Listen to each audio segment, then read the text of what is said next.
5분 메시지. 오늘 말씀에 대한예수교 장로회 일산 세중앙교회 강성봉 목사입니다. 무화과나무 비유인 이스라엘의 독립이란 제목으로 말씀드리려고 합니다. 2016년 6월에 우리는 베들레헴 교회 헌당식차 베들레헴에 갔다가 우리들은 아브라함이 이삭을 드린 시온산에 올라 시온산을 회복하기 위하여 1차 세계대전으로 시오니즘이 싹트더니 2차 세계대전을 통하여 무화과나무의 비유의 말씀을 이루었다는 말씀을 묵상하게 되었습니다.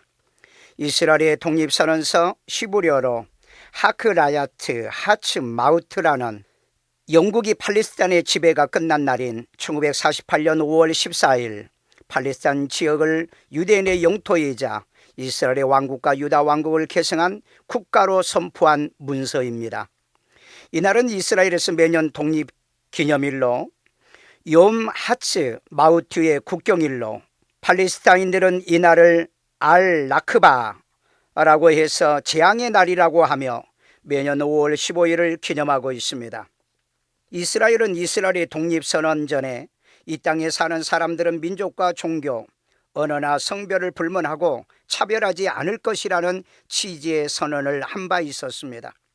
팔레스타인 땅을 유대인의 고향으로 만드는 것이 19세기 말 이래 시오니즘주의자들의 목표였으나 1917년 벨포아 선언을 통해서 그 견해가 공식적인 지지를 받기 시작했습니다.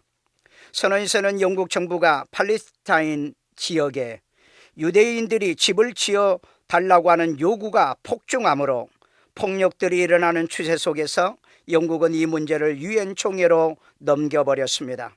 그 결과 유엔 결의의 제181호인 팔레스타인 지역을 유대인과 아랍인으로 나누어 분할한다는 안건을 통과했던 것입니다. 인구의 82%를 차지하는 유대인들은 팔레스타인 지구의 56%가량 되는 땅을 받았으며 대신 유엔 관리 지역으로 분류된 예루살렘은 제외되었던 것입니다.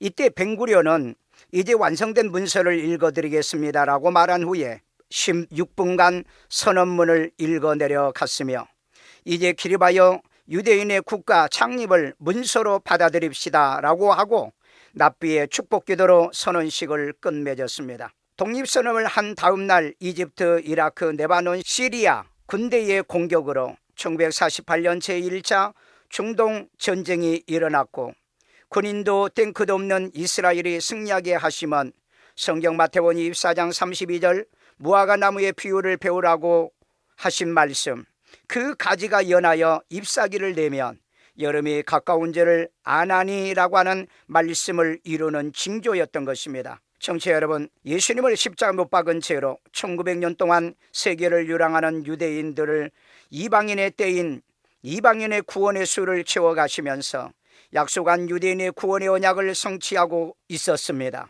1948년 이스라엘은 독립하고 70년 만에 미국 대통령 트럼프를 통해서 3000년 전에 솔로몬에게 약속한 예루살렘을 이스라엘의 수도로 선포하게 한 것입니다.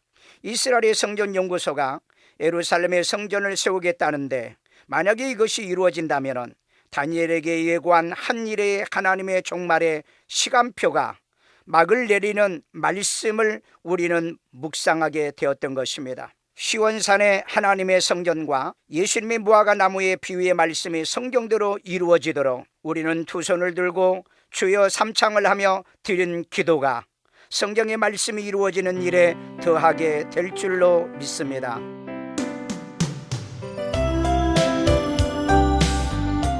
(5분) 메시지.